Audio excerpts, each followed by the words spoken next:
to Capitol Hill as the U.S. Senate convenes today. After a period of general speeches, senators will take up the nomination of General David Petraeus to become the next CIA director. Debate begins at noon Eastern Time. The confirmation vote will happen at about 2 p.m. Now to live Senate coverage here on C-SPAN 2.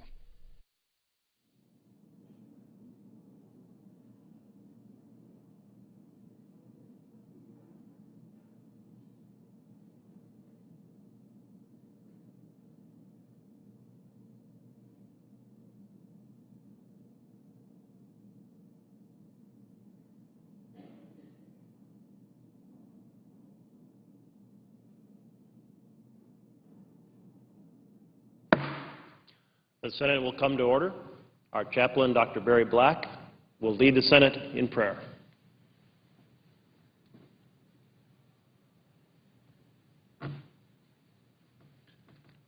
Let us pray. God of liberty, as America's birthday approaches, help us to know in this land the meaning and purpose of our freedom. May our senators seek freedom with justice, freedom to choose righteousness, and freedom to do the right thing with judicious governmental intervention. Give our lawmakers such liberty of soul that their gratitude might merge with their commitment to honor you in word and deed.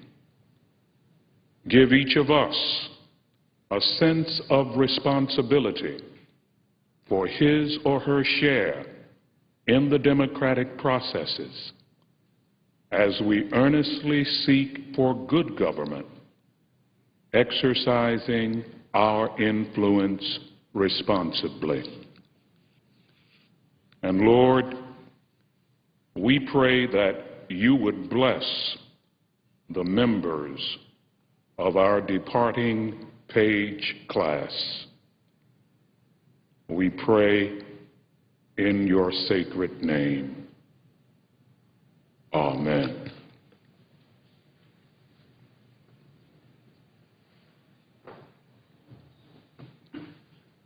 Please join me in reciting the Pledge of Allegiance.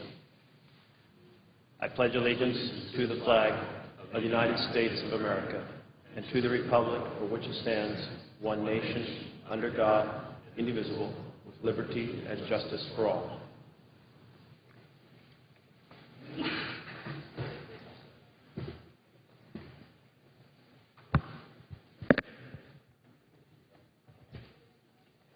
The clerk will read a communication to the Senate. Washington, D.C., June 30th, 2011. To the Senate, under the provisions of Rule 1, Paragraph 3 of the Standing Rules of the Senate, I hereby appoint the Honorable Jeff Merkley, a senator from the state of Oregon, to perform the duties of the chair. Signed, Daniel K. Inouye, President pro tempore. Mr. President. The Majority Leader. Following any leader remarks, the Senate will be in a period of morning business. The first hour will be under the control of the majority. The Republicans will control the second hour. Following that morning business, the Senate will be in executive session to consider the nomination of David Petraeus, the director of the Central Intelligence Agency. At about 2 p.m. then, there will be a vote on confirmation of David Petraeus. Additional roll call votes are possible during today's session of the Senate. Mr. President, this weekend we'll celebrate Independence Day and 235 years of this country's very, very proud history. This nation was founded on the notion of liberty and justice for all. And as we celebrate, we should remember that the pursuit of liberty is not just a journey with a destination, but rather a quest to which we must recommit ourselves every single day. As we commit fully and firmly to liberty and justice, we must commit justice fully and firmly to the idea that the liberty and justice should be truly for all. Mr. President, it's often said that with liberty comes responsibility. We should take that responsibility seriously. I'm confident we do. That's why the Senate will reconvene on Tuesday, the day after the 4th, We'll do that because we have work to do. We'll be in session that week, that's next week. With our first vote on July 5th, we'll determine what time that vote will be on July 5th, likely in the afternoon because of the travel problems with 4th of July the previous day. There's still so much to do to put Americans back to work, cut our deficit, get our economy back to work. It's very important that we do this. That moment is too important, the obstacle's too steep, and the time too short to waste even a moment.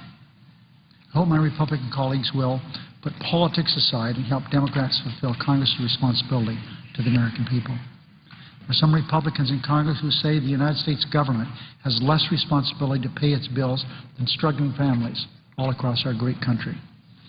As the default crisis approaches, Republicans are saying we should simply stop cutting checks for the national equivalent of the mortgage, the home mortgage, the credit card, or the car payment.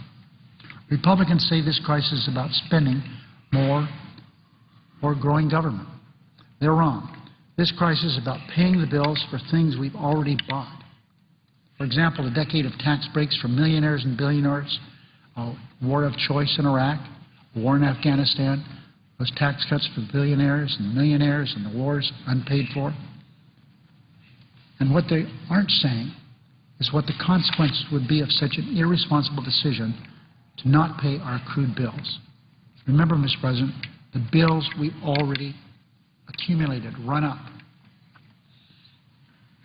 If we didn't pay our bills, it would plunge the United States not into a recession, not into the so-called double-dip recession, but into a full-blown depression. And that's without a doubt. And without exception, the respected financial voices of our time have said that the effects of a default crisis would be felt across the globe, not just here in the United States. I repeat, this would create a worldwide depression. Many, many respected voices could not have spoken in clearer terms. From the private sector, the CEO of Morgan Chase, a man by the name of Jamie Dimon, said default would be, in his words, quote, catastrophic. He went on to say that raising the debt limit is, quote, our moral obligation. So what does that mean? It means the world should know that the United States is good for its money, period. That's what Jamie Dimon said, and I agree. And he's not the only one saying this.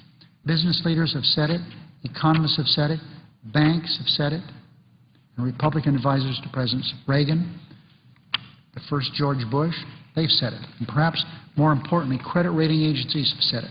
Credit rating agencies, Standard & Poor's and Moody's, have said that if the United States misses even one payment, the nation will immediately lose its high credit rating, interest rates would increase, and remember, Mr. President, for every 1% increase in interest rates would cost our country $1.3 trillion. Not billion, not million, trillion. That's one more reason why defaulting on our debt to make a point about fiscal responsibility makes so little sense. If we default, it will actually cost the nation more to meet our financial obligations in the future, and that's a gross understatement. Democrats believe we must create jobs and get our economy moving again. We must cut spending and live within our means. We all know that. And we must eliminate tax loopholes for millionaires, billionaires, oil companies.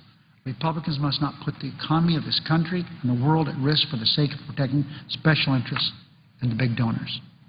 It's time we return to the type of fiscal discipline Democrats brought to Washington in the 90s, when Democrats in Congress and the White House balanced the budget and used the surplus to do what, Mr. President? To pay down the debt.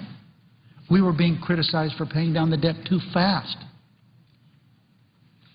President Bush changed that very, very quickly. But a default crisis would do nothing to get our fiscal house in order. Instead, default, in effect bankruptcy, would derail our fragile economic recovery and plunge this nation, the world, back into not just a recession, but a full-blown depression. I said that earlier. That's the truth. It would also risk millions of Americans' jobs, tax refunds, Social Security checks, Medicare payments, and paychecks for our troops. There was a nice report written day before yesterday by Alice Rivlin and one of George Bush's assistant secretaries of the Treasury, and they said the same thing. but in much more detail. And frankly, Mr. President, reading that was very, very frightening. Those risks are simply not worth taking. Today, middle-class families in America are struggling to survive economically. They're living paycheck to paycheck in many instances. Meanwhile, Republicans walked away from the negotiations. And why did they walk away from the negotiations that would have cut the deficit and averted a catastrophic default? They did it in order to protect tax breaks for millionaires and billionaires. That's obvious. Republicans are willing to risk our economy to protect tax breaks for corporations that ship jobs overseas. Meanwhile, average Americans are struggling to find work here at home. Republicans are willing to risk our economy to protect tax breaks for owners of corporate jets and yachts and oil companies, while the average American is struggling to afford gas for their cars. Republicans are willing to risk our economy to protect tax breaks for millionaires and billionaires, and average Americans are struggling to make their mortgage payments for their homes. I've said it before. Republicans simply have the wrong priorities. They have made their mission to stand up and shout for the richest few. We Democrats consider it our responsibility to stand up and shout for all Americans. That's what this debate is all about.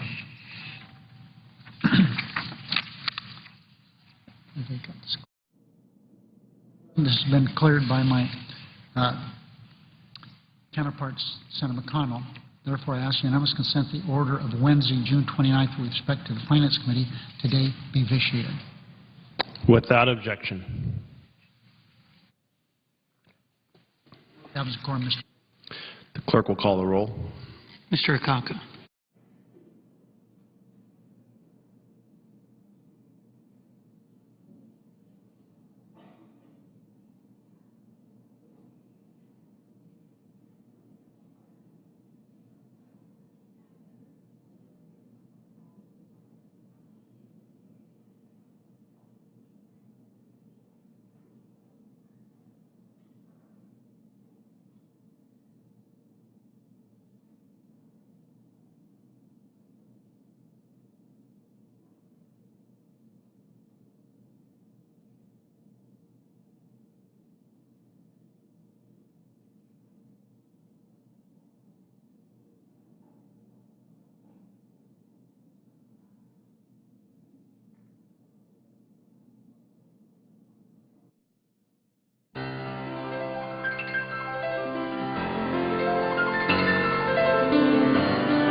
Republican leader. I ask that further proceedings on the quorum call be dispensed with. Without objection. Mr. President, I understand there is a joint resolution at the desk that is due a second reading. The senator is correct. The clerk will read the title of the bill for the second time. S.J. Res. 23, joint resolution proposing an amendment to the Constitution of the United States relative to balancing the budget. In order to place the resolution on the calendar under the provisions of Rule 14, I would object to further proceeding. The joint resolution will be placed on the calendar.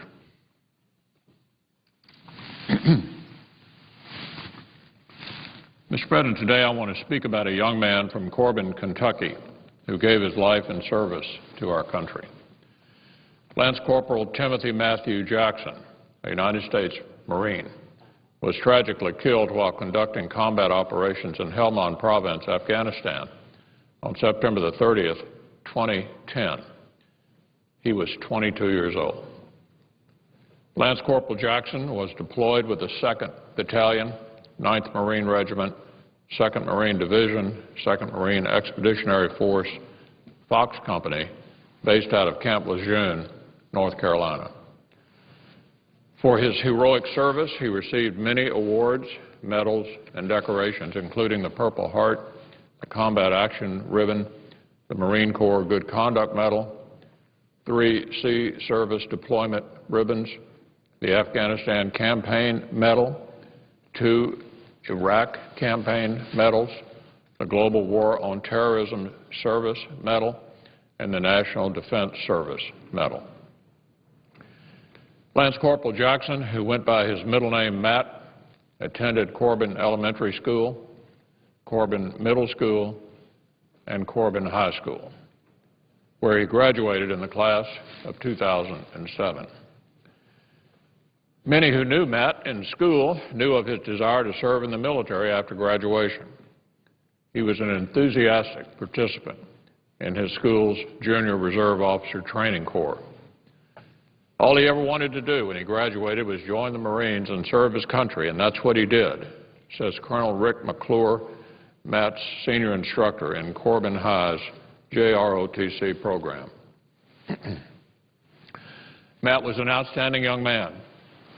He was quiet, always had just a smile, just a super young man, Colonel McClure says. And as long as I knew him, what he wanted to do was to graduate from high school and be a Marine. I'm just so thankful that we have guys like Matt that will go and give their lives for the freedoms we enjoy. Matt's wife, Nikki, remembers the surprising way Matt asked her to marry him. It was on Christmas Eve. Matt and Nikki were with family opening presents. One present was addressed to both of them, and Matt opened it to reveal a Cracker Jack box. He handed it to me and he said, "Open it," Nikki says. When I did, everyone's hand shot for some, and by the time I could pour some in my hand, it was crumbs. There fell the ring in my hand, and I looked at him, and he was down on one knee and asked me to marry him. Of course, I said yes. Matt and Nikki were married on May the 22nd, 2009. For Matt's mom, Jody Tonkin, it's too hard to pick just one memory of her son. I don't have just one, she says. As his mom, all of my memories are the best. Matt's aunt, Teresa Jackson Hopkins, remembers when Matt was a little boy and went on a trip to Disney World. He had a smile on his face the whole time, she says. That had to be the highlight of his life until he met Nikki. Matt worked hard to prepare himself for the service and joined the Marine Corps right after high school. In 2008, he was deployed to Iraq. He also served on missions in Haiti, the Dominican Republic, Nicaragua, and Cuba. After his military service concluded, he was looking forward to a career in law enforcement. Matt's uncle, Tom Jackson, remembers the day Matt came home from Afghanistan for a hero's funeral. At the terminal of the London Corbin Airport, waiting to meet the plane carrying Matt's body, were over 100 Patriot Guard riders with American flags on their motorcycles, there to escort the fallen Marine to the funeral home. As we followed the hearse from the airport, the riders slowed, and there beside the road was a small group of men, women, and children waving flags as tears ran down their faces. I could read their lips, said Tom Jackson, saying thank you. And at that point in time, there was an outburst of emotion that I just could not contain. I was crying like a baby, a sight that I'm sure my daughter and grandson had never seen from me. The number of people who wished to thank Lance Corporal Jackson for his service was so great that the funeral home chapel could not accommodate them all. The city of Corbin graciously donated the use of the arena at the Southeastern Kentucky Ag and Expo complex, where hundreds came to pay their respects. Mr. President, we must keep Matt's friends and family in our thoughts as I recount his story for the Senate today. We're thinking of his wife, Nicole A. Jackson, his father, Timothy Wayne Jackson, his mother, Jody Tonkin, his brothers, Jericho Tonkin, Barry Daniel Powell, Dustin Johnson, and Wayne Sperlin, his stepmother, Laurie Johnson, his stepfather, Billy Bowers, his grandmothers, Mary Jackson and Carol Gable, his uncle, Tom Jackson, his cousin, Michael Ryan Hopkins, his aunt, Teresa Jackson Hopkins, and many other beloved family members and friends. Matt was preceded in death by his grandfather, Edgar Jackson. Matt's Uncle Tom can still recall a time when he and a 9-year-old Matt were walking in the woods after dark, and Tom feared they were lost. Matt was scared, but put on a brave face until the end, when he finally said, "Uncle Tom, hold my hand," just as the two of them reached the truck. The family of Lance Corporal Timothy Matthew Jackson must be very proud of that little boy who grew up to become one of our country's most honored heroes, a brave Marine. I want them to know this United States Senate honors Lance Corporal Jackson for his life of service, and we honor the immense sacrifice he made on behalf of a grateful nation. Mr. President, I yield the floor.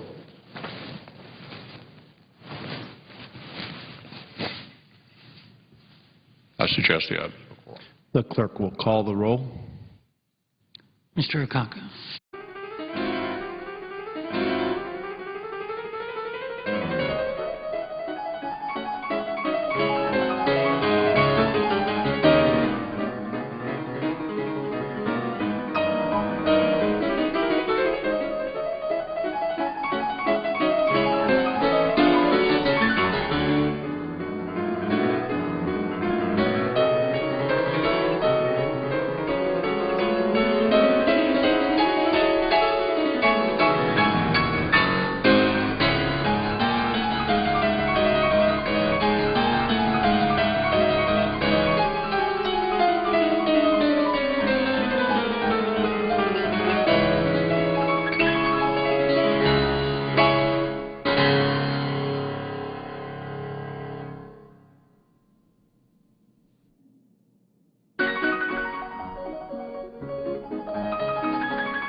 call be vitiated. Without objection. Mr. President, I ask for the privileges of the floor to be extended to Britta Lochte and to Lucy Kessel. Without objection. Thank you, Mr. President. Mr. President, we're involved in a very important national debate over our finances, over our deficits, over our debt, and over the development of our economy, the creation of jobs, and how we take on those in the most effective manner to build a strong financial foundation for our nation going ahead, a strong set of opportunities for families to thrive. In the course of that, there's been a very interesting development that merits our attention. And that development is this. Some of my colleagues across the aisle have over time chosen to put key programs for the wealthy and well-connected not in the appropriations bill, but in the tax legislation. And there's advantages to doing so. You know, with appropriations, you have to come and defend a program year after year. It has to be reviewed in committee. It may have to go through an authorization as well as an appropriation. But if you place a program for the wealthy and well-connected in the tax code, then, unless you've inserted a sunset clause, that program is a gift that keeps on giving, unexamined in the course of the standard appropriating process. Well, by putting these programs for the wealthy and well-connected into the tax code, some of my colleagues across the aisle have said by doing so there's an additional advantage, and that is we will claim that it's off limits. And we will claim that if anyone seeks to examine these programs for the wealthy and well-connected, that they're seeking to, quote, raise taxes. And we will scare the American citizens into revolt against that effort to examine these sacred cows. Well, indeed, I think that this attitude, quite frankly, underestimates the American citizen. The American citizen very well understands what's up, that there's an effort to put programs for working Americans in legislation where it has to be authorized regularly, where it has to go through the appropriations process annually, but put the programs for the most wealthy and well-connected over here behind a fence where they don't have to go through that process. And then to say, those are sacred cows, we can't touch them. Well, there's a big difference between fighting for fairness for working Americans and fighting to defend the benefits for the best off in our society. This is a debate that must be here on the floor of the Senate. It was in 1976 that I came here as an intern to Senator Hatfield. And as it turned out, I was assigned to the Tax Reform Act of 1976. And in that assignment, I was reading all the mail from Oregon. And then as the debate was held on the floor of this chamber, I would meet Senator Hatfield at the elevator doors just outside these double doors of the chamber. Of course, in those days, we didn't have a television camera here in the chamber. In those days, we didn't have email to communicate. So the staff members would line up and meet their senators coming out of the elevator and brief them on the debate, the ups and downs, and what were people back home saying, and what type of motion was it? Was it an up and down vote, or was it a motion to table, and so on and so forth. And then I'd run back up into the chamber for the seats for the staff to observe the debate, and then I'd go back down when the next vote on an amendment came.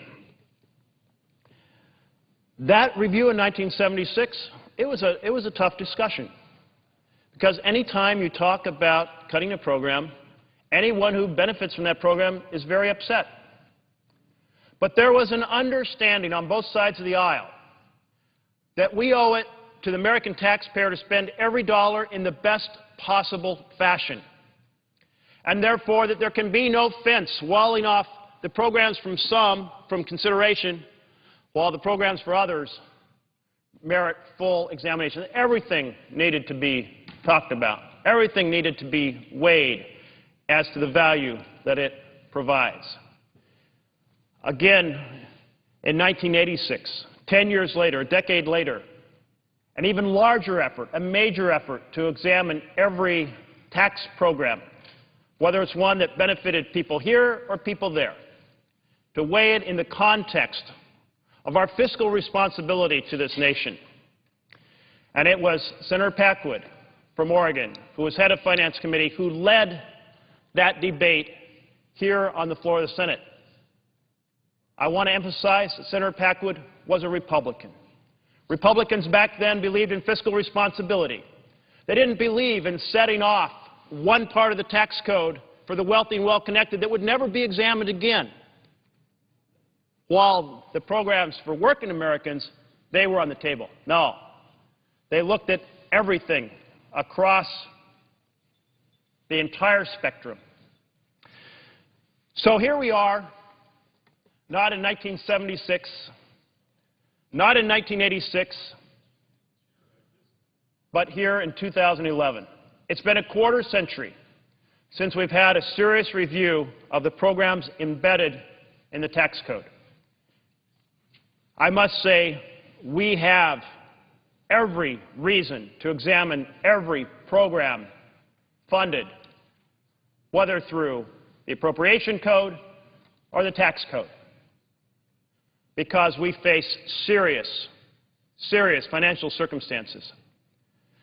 And so it's in this context that I would have expected to hear the echoes of 1986, that every program is up for examination. Every program is going to be tested against a rigorous set of circumstances to say, is this the best use of the dollar?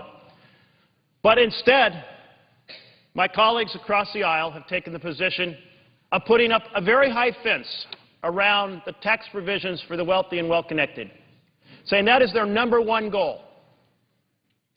Protect those. Oh, programs for seniors, those are on the table. Dismantling Medicare, that's a Republican plan. Programs for those who don't have enough food to eat, those are on the table. Unemployment, that has been on the table. Funding for infrastructure that we need to rebuild our country, that is on the table. But not this set of sacred cows, this set of sacred programs for the wealthy and well-connected. Quite frankly, colleagues, that is wrong.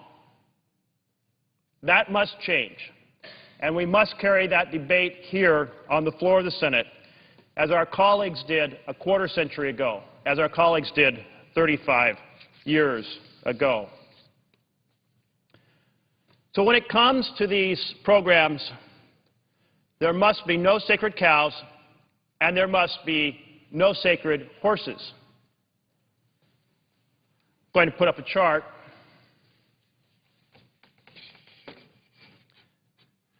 The chart says, running away with our tax dollars. One of the tax programs that my colleagues across the aisle are insisting be walled off from examination is a special write-off for thoroughbred racehorses. Yes, racehorses.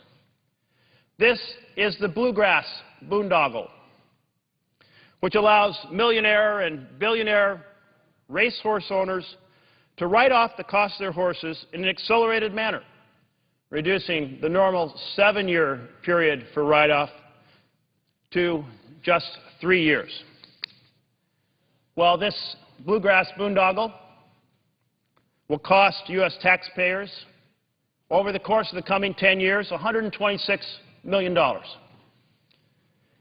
CBO estimates that after modeling the impact of this tax provision. Now, this is equivalent to us writing a check over this coming decade for $126 million. This is equivalent to a grant program. This is equivalent to subsidizing a loan program. No program, simply because it's in one bill, the tax bill, rather than another bill, the appropriations bill, should be off limit. Horse racing may have been called the sport of kings. The senator would suspend. The senator has used 10 minutes. Thank you, Mr. President. Is there a 10-minute rule in effect? There is. Senator from New York. I believe I'm the next speaker, and I'd like unanimous consent to cede the senator from Oregon 3 minutes of my 10. Without objection. Thank you. I thank you, my colleague from New York, and I appreciate those 3 minutes. So horse racing may have been called the sport of kings, but that doesn't mean that the owners of horses, those millionaires and billionaires owning those horses, need royal tax treatment. As long as these tax subsidies are preserved, the richest and best off will remain in the winner's circle, while working families don't even get a chance to compete. Now, there's no doubt that closing this loophole alone isn't going to solve our deficit problem, but it's a good place to start. Because otherwise, we're going to cut $126 million from Head Start, or $126 million from Medicare for our seniors, or programs that help retrain laid-off workers, giving Triple Crown treatment to millionaires while workers are put out to pasture. That's not right, and it's not the American way. I have proposed searching through the tax code to find wasteful tax subsidies and eliminate unnecessary giveaways. This year is the right moment to start. And no, not just one program should be singled out. We should set a series of standards and test each tax program against those standards on whether they create jobs, whether they make a stronger economy, whether they take America forward, and whether or not that $126 million spent in this category or that is more important to the nation than other cuts that we might be entertaining. Those are the tests that need to be applied in a thoughtful and thorough manner. It is time not to wall off the programs for the wealthy and well-connected while attacking programs that make working America go forward in a stronger fashion.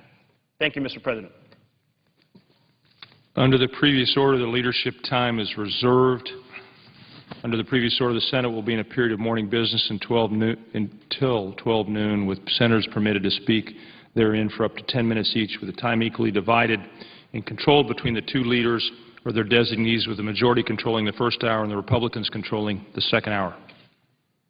Mr. President. Senator from New York is recognized. First, Mr. President, I want to thank my colleague from Oregon once again.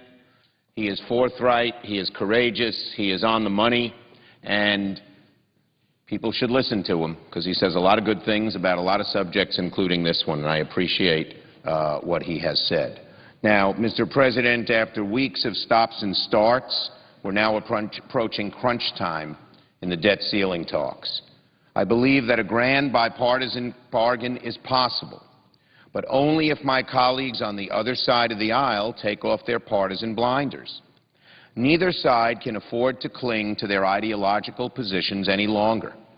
To get the economy humming on all cylinders again and avoid a default crisis, we need to say goodbye to a few sacred cows. And yet, mere weeks after voting to repeal ethanol subsidies, the other side's leader, the senator from Kentucky, has drawn a line in the sand against including any and all revenue changes in the debt deal. He has said that repeal of special interest tax breaks is, quote, politically impossible. Well, Mr. President, that's a curious idea given that the senator from Kentucky and 33 of his colleagues are on record as supporting the end of ethanol giveaways. It seems Leader McConnell would rather end Medicare as we know it and force cuts to Pell Grants and cancer research than institute a little shared sacrifice. On this side of the aisle, we want to repeal tax breaks that have no purpose whatsoever other than to bloat our budget deficit. Today, I want to highlight one of the most egregiously wasteful loopholes in the tax code, the tax break for yacht owners. Yes, believe it or not, Uncle Sam subsidizes the purchase of sprawling, luxurious 72-foot Viking yachts. As long as your yacht has a place to sleep and a place to, how shall I put it, relieve yourself, you can classify it as your second home and claim the mortgage interest deduction. That's right. The deduction Congress helped create for middle-class families to realize the American dream of home ownership is helping millionaires and billionaires get a 35% discount on their yachts. In fact, how-to books on tax avoidance advise readers that if you're paying for your yacht in cash, you're paying too much. That's a quote. Millionaires who would otherwise write a six-figure check for their yacht without batting an eye instead take out a loan so they can claim the mortgage interest deduction. The IRS's only requirement is that the yacht owner provide proof that they spend 14 days a year on the boat. Mr. President, if only Gilligan and Skipper had taken a 14-day trip instead of a 3-hour tour, they could have expensed the cost of the SS Minnow. Mr. President, there are tough choices ahead as we seek to achieve our dual goal of creating jobs and reining in the deficit. But repealing this insane tax break for yacht owners isn't tough at all, not by a mile. Or, to put it in terms our nautical friends would understand, not by a league. Now, I want to make clear I have nothing against yacht owners. God bless them. They're doing well for themselves, and in America we celebrate success and say, enjoy your success. That's a great thing. But at a time when the government's tightening its belt and we're grappling with painful cuts to vital programs, it boggles the mind to continue to give boaters a tax break they don't need and never should have had in the first place. It's a question of priorities. Mr. President, both sides are for deficit reduction. If our side dug a line in the sand and said no cuts to programs, we would be regarded as way off the deep end and not really wanting to compromise. Well, the mirror image is exactly true. Just as we must endure cuts we consider painful on programs, the other side must endure cuts they may consider painful on the tax side. We will not get anywhere unless both sides compromise. And what we're doing here today, the senator from Oregon, the senator from Rhode Island, the senator from Illinois, myself, and many others, is we're showing that there's plenty of room on the tax side. These are small. There are larger ones. But there's plenty of room on the tax side to eliminate waste, just as there's plenty of room on the spending side to eliminate waste. And we will not come to a compromise unless we will not be able to raise the debt ceiling and get our fiscal house in order unless both sides give. Lines in the sand do not help this country. I would plead with my colleagues, no more lines in the sand. There are just as many wasteful tax expenditures as there are program expenditures. I yield the floor. Mr. President. Senator from Rhode Island is recognized. Thank you, Mr. President. Yesterday afternoon, I spoke in this chamber and I quoted former Comptroller General David Walker saying, "We as a country face large, known, and growing structural deficits that could swamp our ship of state. To get our ship of state in trim, we need to make adjustments. We need to reduce the deficit and the debt." I also discussed that when Republicans demand that all revenue raisers be taken off the table in our discussions about how we reduce that deficit and that debt, as the Republican leader has done just this week, what they are really defending is tax subsidies for profitable big oil companies. What they're really defending is corporations that dodge their U.S. taxes by setting up phony business locations in the Cayman Islands and elsewhere. What they're really defending is ultra-high-income individuals, the highest 400 income earners in the country, paying a lower actual tax rate than ordinary working Americans. In some years, lower than truck drivers. In some years, as low as a hospital orderly. Just last month, Republicans filibustered a measure that would have ended $21 billion in completely unnecessary subsidies for the largest oil companies. We know that those oil companies are enjoying record multi-billion-dollar profits, the highest in some cases profits any corporation's ever made. and they do not need continued support from the American taxpayer. They just do not when these other cuts are being thought of. But our Republican friends went to bat for the big oil companies, and they fought back our attempt, and they protected that big oil subsidy. To keep our ship of state afloat, Republicans are willing to end Medicare, kick children out of Head Start early education, knock down Pell Grants, and eliminate PBS. But they will fight to protect special subsidies and tax breaks for big corporations and billionaires. Today I rise to discuss one such unjustifiable tax giveaway, a tax break for private jets for the use of CEOs and other top corporate executives that has no public policy benefit whatsoever. The way this works, Mr. President, under current law, companies that buy private jets, planes which can cost upward of $50 million each, can deduct the value of that jet from their taxes over 5 years. There's a 5-year depreciation schedule. Airline carriers, on the other hand, the folks who carry 99% of the American public through the air, must appreciate the value of their planes over 7 years, 2 years longer than for the private executive jets. Now, this may sound like a minor accounting anomaly, and I'm sure that's what the corporate lobbyists who got this through and stuck into our tax code said when they got it done. But this is one that may cost the government $3 billion in lost tax revenue over the next decade. The special treatment of corporate jets, its advantage relative to the jets that regular people fly on when they take to the air, is just one more example of a tax code that is riddled with custom-made provisions, earmarks in the tax code that benefit corporations and the wealthy. While middle-class families struggle to make car payments and face ever higher prices at the gas pump, our tax code subsidizes the private jet travel of millionaires and billionaires. In a time of austerity, when we're being asked to cut education, when we're being asked to cut science, when we're being asked to cut health care, it is no time to be protecting a private jet subsidy that ordinary taxpayers have to make up for through their own taxes. And we should repeal it as part of a package to lower our budget deficits.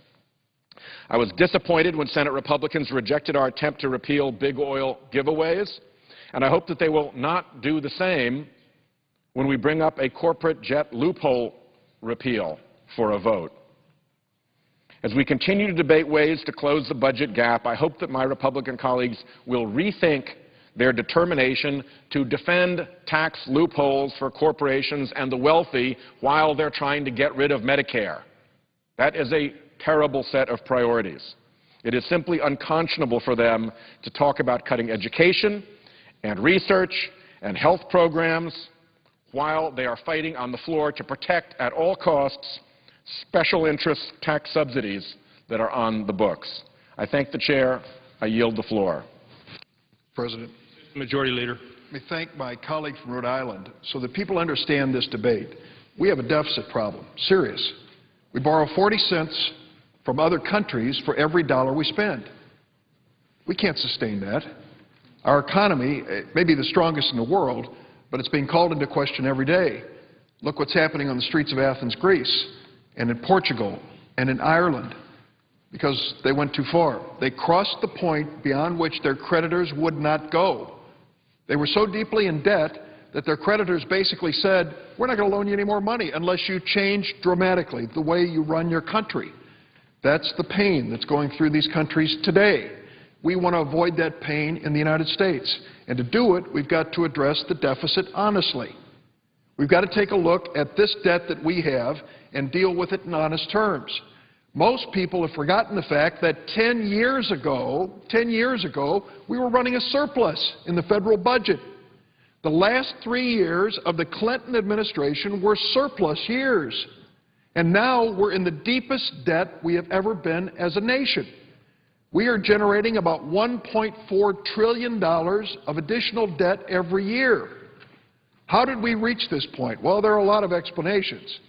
When you fight 2 wars and don't pay for them, it adds to the national debt. When you pass programs and don't pay for them, it adds to the debt.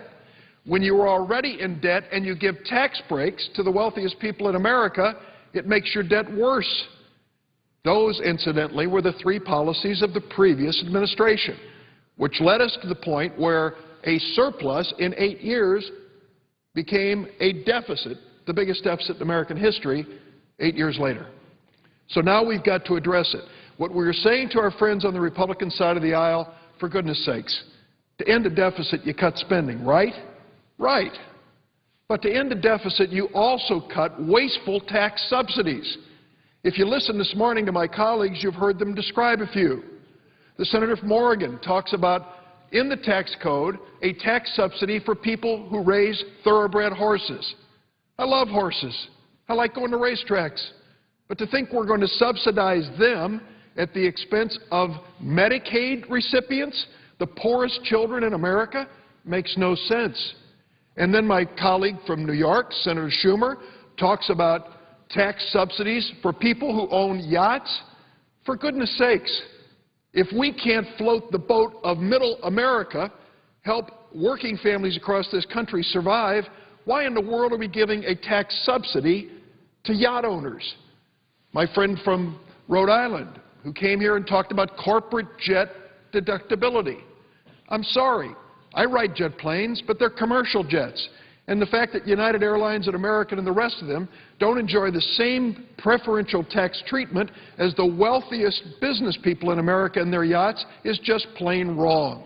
It's a subsidy we cannot afford. We shouldn't be subsidizing high flyers in America when the Republican budget is calling for us to end Medicare as we know it. It makes no sense. And there's one other provision in the tax code that I really find troubling. Mr. President, we literally subsidize American companies that want to ship jobs overseas. We give them one of the biggest tax breaks in the tax code to leave America, put their production facilities overseas. So what's happening?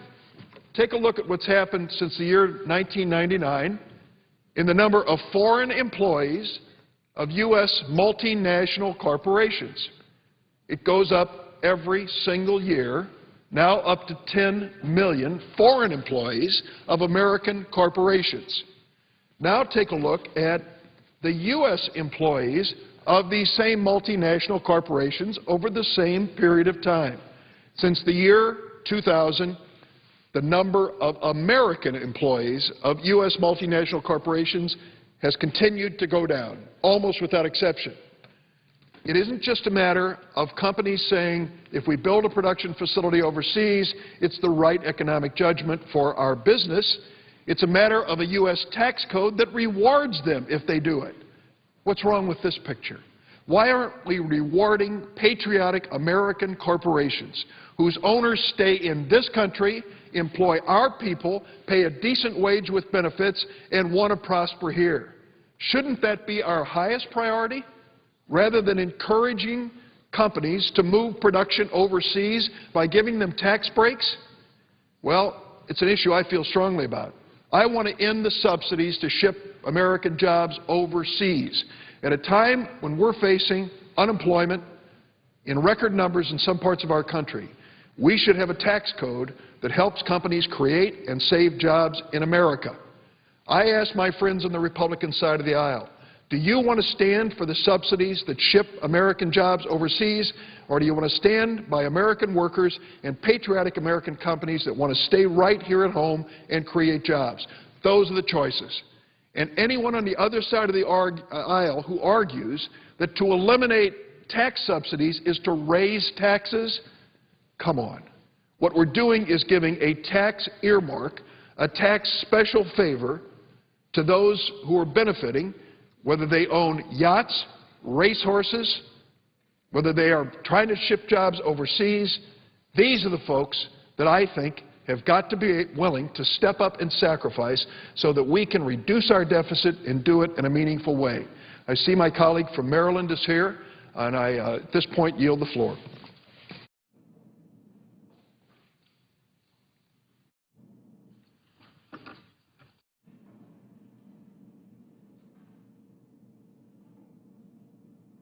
President.